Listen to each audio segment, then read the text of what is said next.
अच्छा, जरा सोचिए, क्या हो अगर कोई कहे कि एक दिन भूखे प्यासे रहने से शरीर कमजोर नहीं बल्कि अंदर से रीबूट हो सकता है। बिल्कुल वैसे ही जैसे हम अपने हैंग हुए कंप्यूटर को करते हैं। सुनने में थोड़ा अजीब लगता है ना, पर आज हम इसी के पीछे का पूरा साइंस समझने वाले हैं। जरा कल्पना कीजिए, जब बॉडी को उसका रोज का फ्यूल यानी खाना पानी मिलना बंद हो जाता है तो अंदर क्या खलबली मचती होगी। क्या बॉडी एक तरह से पैनिक मोड में चली जाती है या फिर वो अपना कोई छुपा हुआ सुपर पावर मोड एक्टिवेट कर लेती है। देखिए, आमतौर पर तो यही लगता है कि भूखे रहने का मतलब सिर्फ और सिर्फ कमजोरी और थकान है। लेकिन क्या हो अगर ये कहानी का सिर्फ एक हिस्सा हो? क्या हो अगर इस प्रोसेस में हमारा शरीर खुद को ठीक करने और साफ करने का एक जबरदस्त मौका ढूंढ लेता हो? बस यही वो पहेली है जिसे आज हम सुलझाने जा रहे हैं। तो चलिए रोजे की इस दिलचस्प दुनिया में उतरते हैं।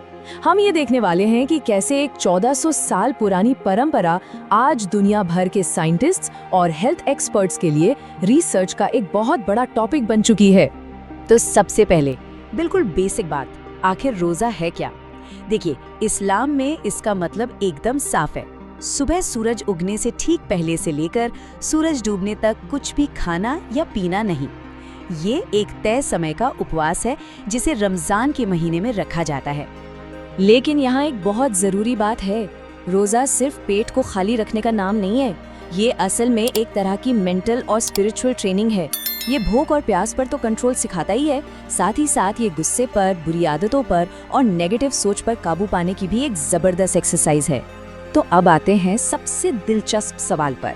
जब कोई रोजा रखता है तो शरीर के अंदर की मशीनरी में होता क्या है? इसे समझने का सबसे आसान तरीका है इसे शरीर का रीसेट बटन मानना। जी हाँ, एक ऐसा बटन जो दबते ही बॉडी अपने नॉर्मल मोड से एक special repair and clean mode में चली जाती है। समझिए ये स्विच काम कैसे करता है। पहले कुछ घंटों तक तो शरीर हाल में खाए गए खाने से मिली शुगर यानी ग्लूकोज को इस्तेमाल करता है। ये आसान एनर्जी है। लेकिन 8 से 12 घंटे बाद जब वो स्टॉक खत्म होने लगता है तो शरीर अपने प्लान बी पर आता है। लिवर में जो इमरजेंसी एनर्जी जमा है जिसे ग्लाइकोजन कहते हैं, और जब वो भी खत्म हो जाता है तब असली खेल शुरू होता है। बॉडी अपने सबसे बड़े एनर्जी सोर्स यानी जमा हुए फैट को पिघलाना शुरू कर देती है। और इसी फैट बर्निंग मोड के दौरान शरीर में एक कमाल की प्रक्रिया चालू होती है, ऑटोफैगी। इसका मतलब है खुद को खाना। सुनने में थोड़ा डरावना लग सकता है, पर यह शरीर का अपना इंटेलिजेंट रिसाइकलिंग सिस्टम है। इसमें शरीर अपनी ही पुरानी, खराब और बीमार सेल्स को खाकर खत्म कर देता है और उनके हिस्सों को नई हेल्दी सेल्स बनाने में इस्तेमाल करता है। ये एक तरह की गहरी अंदरूनी सफाई है। और सुनी, ये कोई सुनी सुनाई बात नहीं है।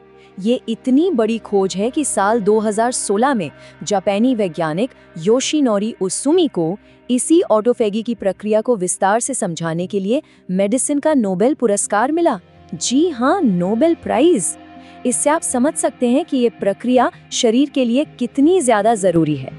तो निचोड़ ये है कि उपवास के दौरान शरीर सिर्फ आराम नहीं कर रहा होता, वो असल में ओवरटाइम काम कर रहा होता है। खुद की मरम्मत, सफाई और खुद को नया बनाने का काम। ये एक डीप सेलुलर सर्विसिंग जैसा है जो आमतौर पर हो ही नहीं पाती। ठीक है, तो शरीर की तो डीप क्लीनिंग हो गई, लेकिन हमारे कमांड सेंटर यानी दिमाग का क्या? क्या भूखे रहने से दिमाग धीमा पड़ जाता है या वहाँ भी कुछ दिलचस्प चल रहा है? साइंस कहता है कि कहानी कुछ और ही है। होता यह है कि जब शरीर उपवास करता है तो दिमाग में BDNF नाम का एक प्रोटीन लेवल बढ़ जाता है। आप इसे दिमाग का सुपर फर्टिलाइजर या मिरेकल ग्रो भी कह सकते हैं।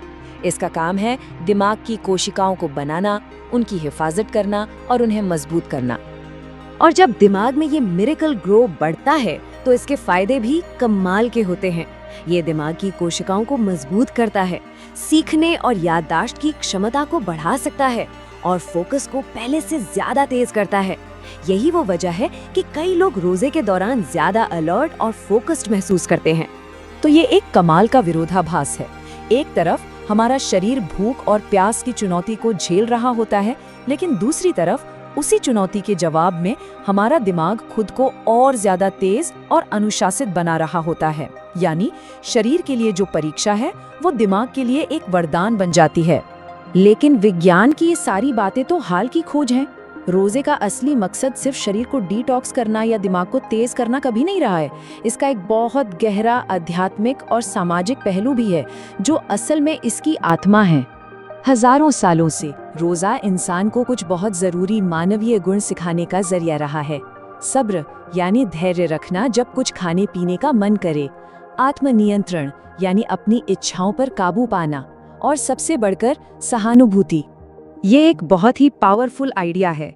जब कोई इंसान खुद सुबह से शाम तक भूखा रहता है तो उसे सिर्फ किताबी ज्ञान नहीं होता, बल्कि उसे उस भूख का असली एहसास होता है जो दुनिया में करोड़ों लोग हर रोज महसूस करते हैं। ये सहानुभूति को एक सोच से एक अनुभव में बदल देता है, और यही एहसास उस भावना को जन्म देता है जिसकी वजह से रमजान के महीने में ज़कात और दान पर इतना जोर दिया जाता है। क्योंकि जब कोई दूसरों का दर्द महसूस करता है तो वो मदद के लिए आगे भी आता है। इस तरह एक व्यक्तिगत आध्यात्मिक प्रैक्टिस पूरे समाज के लिए फायदेमंद बन जाती है। तो अब अगर हम सारी कड़ियों को एक साथ जोड़ें तो एक बहुत ही खूबसूरत तस्वीर सामने आती है। एक ऐसी तस्वीर जहां सदियों पुराना ज्ञान और आज का मॉडर्न साइंस दोनों एक ही भाषा बोलते हुए नजर आ रहे हैं। जरा सोचिए, 1400 साल पहले इस्लाम में रोजे की प्रथा स्थापित हुई, और आज 21वीं सदी में इंटरमिटेंट फास्टिंग के नाम से वही सिद्धांत पूरी दुनिया में एक हेल्थ रेवोल्यूशन बन चुका है। हो सकता है तरीके थोड़े अलग हों, लेकिन जो मूल सिद्धांत है वो वही है। और आज की तारीख में विज्ञान भी इन संभावित फायदों पर अपनी मोहर लगा रहा है। कई स्टडीज बताती हैं कि सही तरीके से किया गया उपवास मेटाबॉलिज्म को सुधार सकता है, वजन कंट्रोल में मदद कर सकता है, इंसुलिन को बेहतर तरीके से काम करने में मदद कर सकता है, और यहाँ तक कि दिल की सेहत के लिए भी अच्छा हो सकता है। हाँ, लेकिन इन सभी फायदों को हासिल करने के लिए इसे सही ढंग से करना बहुत जरूरी है। इसका मतलब है कि सुबह के खाने में पौष्टिक आहार लेना, रोजा खोलने के बाद शरीर को अच्छी तरह से हाइड्रेट करना, बहुत ज्यादा तली भुनी चीजों से बचना और भरपूर नींद लेना। ये भूखे रहने के बाद कुछ भी खा लेने की रेस बिल्कुल नहीं है। तो अंत में तस्वीर बिल्कुल साफ है। रोजा सिर्फ भूखे रहने की एक क्रिया नहीं है, ये शरीर, मन और आत्मा के लिए एक 360 डिग्री अभ्यास है, एक पूरा इकोसिस्टम जो इंसान को हर लेवल पर बेहतर बनाने के लिए डिजाइन किया गया लगता है। और ये हमें एक बहुत बड़े और दिलचस्प सवाल पर लाकर छोड़ देता है।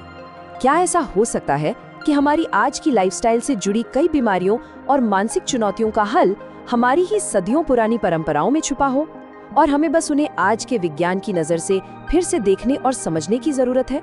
सोचने वाली बात है ना?